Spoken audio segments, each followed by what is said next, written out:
I just met with officials and workers from a great American company, Harley Davidson.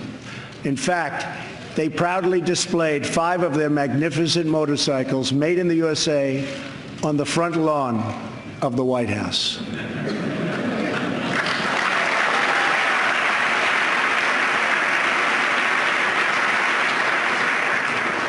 And they wanted me to ride one, and I said, no, thank you. All right, that was Harley Davidson making history last week when the president mentioned him in his mentioned them in their speech before Congress. The president went on to say that Harley Davidson and he had a conversation, and that Harley had mentioned that they were having hard times because of those taxes and going overseas and having to pay those tariffs, and that it was a tough situation. And they are one of the companies that's hopeful that President Trump is going to turn things around with his economic policies.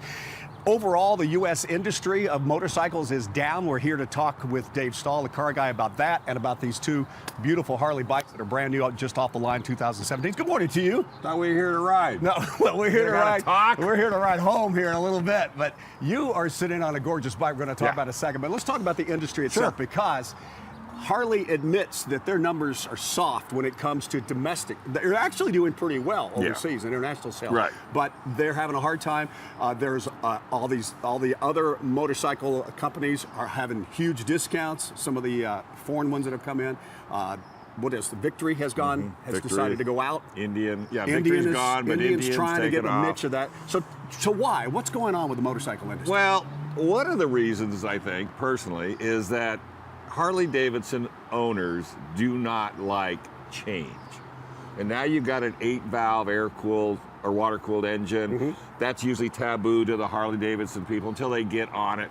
I don't know if it's soft, but what are the prices of these bikes? Well, these are expensive bikes. These are the touring bikes. These are the biggest. So they this get up there around 26, 28,000. So that has a little bit to do with it, because you're still trying to bring the younger riders in. Right. As we have one standing behind you drooling.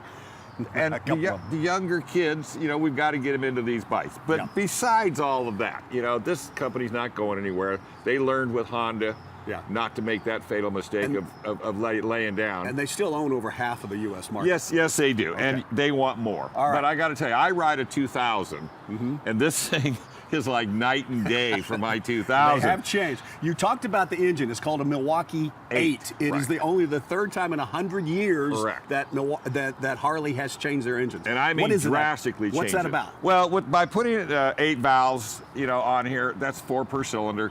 That allows you to get your emissions cleaner, because they're still looking at motorcycles for being dirty vehicles. Yeah.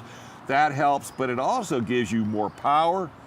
And you already know that. Of course, you haven't let me ride them yet. But I mean, the off the line, the power, the cruising, and the CVO. And let's talk a little bit about the CVO. We can talk about this all day. Which is the Ricky Racer of Harley Davidson, and the CVO comes from the drag racing, CVO heritage. Standing for Custom Vehicle Operations. I know that because it says it right there. It says it right there. And it's a street glide. And this is more of your hot rod. Okay, that's like buying a Camaro ZL1 or a Mustang Boss 30 or Boss 350.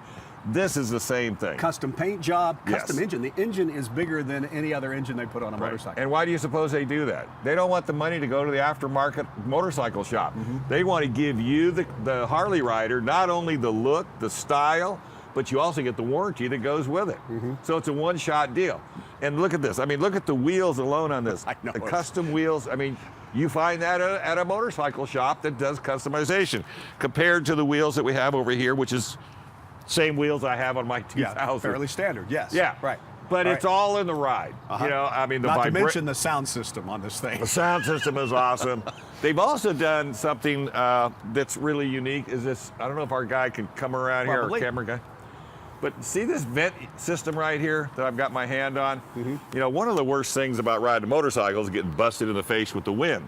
Well, Harley Davidson has designed this vent system that if you turn that on, the air will literally go up and over your helmet, which gives you as a cruiser rider a lot more comfort and a lot more. Now, I think you can get heated handlebars on it. It's got everything. It's just custom handlebars even. But if you've ever wanted to ride Harley Davidson, if you ever wanted to ride American, this is still it. Yeah. I know Indian is back and they're American and welcome. It's a beautiful bike too. I was shocked to see Victory go away. I really was. That was a phenomenal motorcycle. But Harley Davidson is still Harley Davidson. The other thing for all you Harley riders, this was, did you see that? Did you see me open that?